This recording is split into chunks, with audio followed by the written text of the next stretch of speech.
Right, Honourable Speaker, I've been seated listening into the manner we are handling business on the floor of this House. I thought the leader of government business is there to marshal her troops, I mean the ministers around, so that they can give answers. Right, Honourable Speaker, we are talking of a ministry with more than 3 ministers. And Right, Honourable Speaker, it shouldn't be a ritual. It shouldn't be a ritual for the government to post answers that are obvious. Now, once you say you are going to inform the line minister, you are putting down the level of consciousness and expectation, not only of members of parliament, but the whole country. Those who are watching us and knowing that these parliamentary sittings are live, members are seeing, and at the end of the day, we don't have value for money. Right, Honourable Speaker. If you were in my position, what would you do, Honourable Speaker? Yes, right, Honourable Speaker. I would propose that this parliament sanctions the front bench by putting them to task, by penalizing them, by expressing, we can express dissatisfaction and displeasure in the manner the front bench is conducting business. And I'm surprised that even the government spokesperson cannot move constructively on this matter. He's seated here. He's seeing questions being raised and the ritual answers being given. So, Honourable Speaker, can we move to a stage where we name and shame? We name and shame those ministers who are responsible for putting down this House. Mr. Speaker, sir. Thank you. Rule 50 of our rules of procedure. Verbally reading states, a minister shall attend the sitting of the House to answer questions asked to him or her. Right, Honourable Speaker, the rule is specific. A minister shall attend. And when a minister attends in absentia, and the question remains pending with no answers, doesn't it explain more of incompetence? Is it procedurally right that you grant me permission and I come here with a censure motion against such ministers? Our chief whip is present. Sometime back, the chief whip would raise the ministers. Sometimes they are not very far away from parliament, and they do come and respond to some of these questions later. So the chief whip would cross-check. But Right Honourable Speaker, sometimes the ministers also plan for field trips in our constituencies. And for us, we are here waiting for them, like Honourable Mayanja, the Minister for Lands, was in Chiboga yesterday without my knowledge. I was waiting for him here to respond to some of the issues. So, Right Honourable Speaker, and on the same issues really, they are following up with their the ministerial activities. But I think it would be procedure right that the ministers gazette some of these 3 days for plenary, probably, but also the chief whip to cross-check with them if they are around to come and respond to these questions. Thank you. Honourable. Yeah, Mr. Speaker, sir, and honourable members, I happen to serve as the Minister for Parliamentary Affairs, and my work was to ensure that ministers attend to their duties. During my time, my office would prepare record of attendance of all ministers in respect to Parliament, and that report would be submitted to the appointing authority. If your performance is below 30%,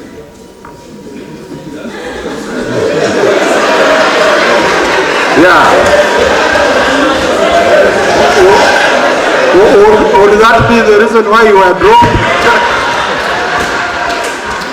you see,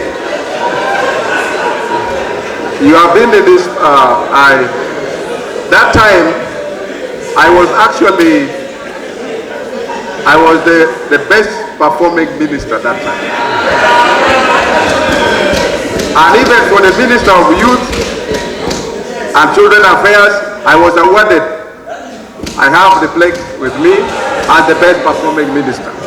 So at our time, my office would prepare a report of the attendance of ministers, their participation in the parliament, and the report will be submitted to the appointing authority. And if your performance is below 30%, you are not dropped, but you are won. You are won. For my not being there, it is political. It's not about performance, but it's all about politics.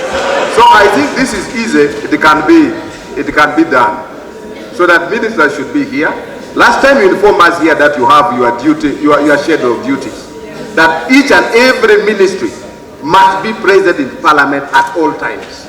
You have your schedules that this so and so will be here today, Monday, and it's only 3 days. Tuesday, Wednesday, and Thursday. Monday you can go up country. Friday you can do other things. Saturday and others.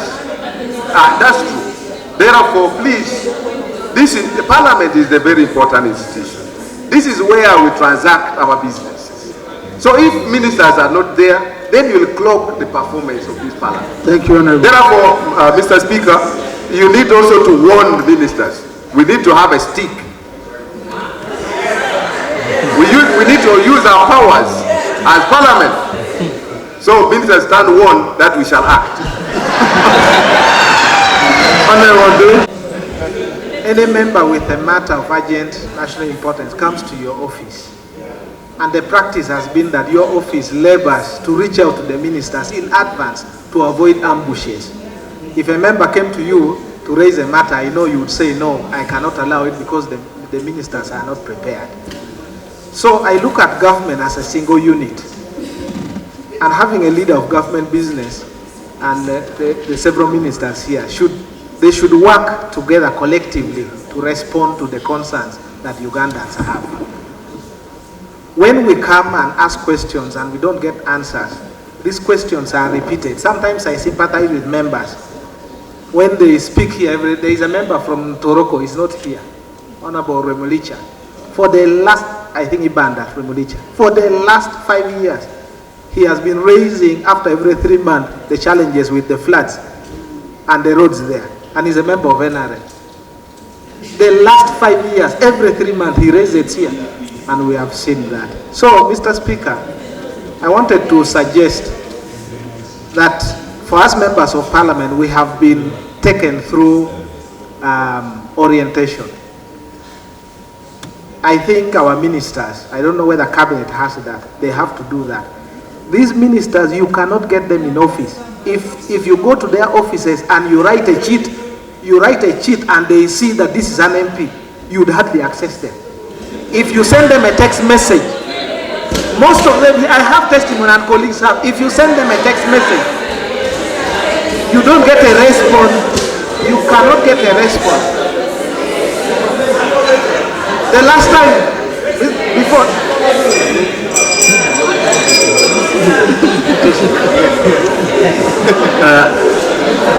thank you very much, Right Honorable Speaker. Right Honorable Speaker, the public, which includes our voters, Please let's listen to the minister. the public, which includes our voters, listens to this debate in the House. And an impression is being created that ministers don't value Parliament, that ministers don't receive members of Parliament in their offices, and the honorable member is generalizing. Can we be specific and say, I went to the Minister of ICT, and the minister was in the office, and he refused to receive me, because many of us, the standing order in our ministries is that when a member of Parliament comes, we tell ourselves to allow the member to just get access, even if I have a meeting inside. I know that in the practice in most of the ministries. So unless you name and say, Minister so and so, please stop blanketing all of us as if we don't value members of Parliament.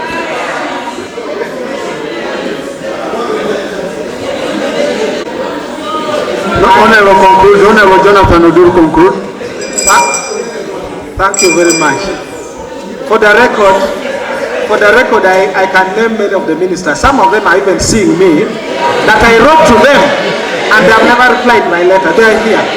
But for the record, I have attempted to see the minister responsible for education and sports.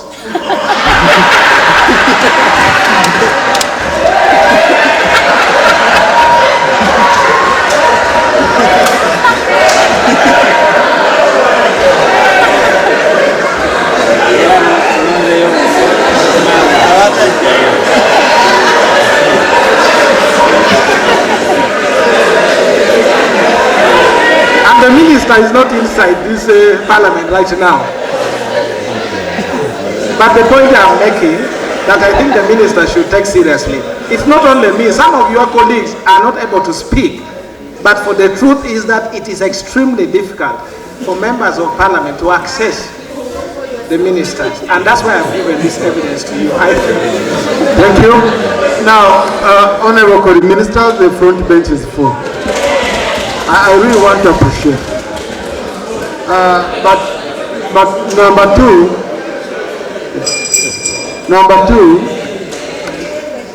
Rule 114 of our rules of procedure requires ministers to be in the House. Now, the problem is the same rules do not provide for sanctions. Yes. The same rules, because these ministers are like fellow members of parliament. If they don't attend the required sittings as per the law, is when we as leadership can come in and we inform whoever is responsible and they do their thing. So, but I think, honorable colleagues, what you pick from this, what we pick from this is not judging each other, but that we improve on how we coordinate with each other. For example, honorable ministers, we would always be happy if you have lunch with members in the canteen. And I know many ministers go in and they do have lunch. And the problem is we end up judging everybody. But we have ministers who are always here. The Honorable Bahati is ever here. Honorable Sasisi is ever here. The Right Honorable Nakadama is ever here. Honorable Government Chief Whip is ever here. Honorable Minister for Local Government, Vice, State for Local, but honorable colleagues, most of them who are here. Honorable Mbadi used to be with us here all the time as CDF, and now it's, but Honorable Balyomusi or Honorable Anifa, all of you honorable colleagues, you're always here, okay? But, honorable ministers, as you know, like we shared in our own way in Chankwanzi. Please always inform your colleagues that endeavor to attend.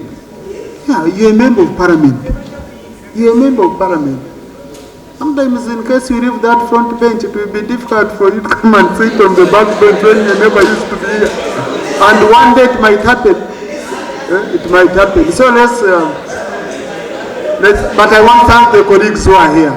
We really appreciate our honorable colleagues. So,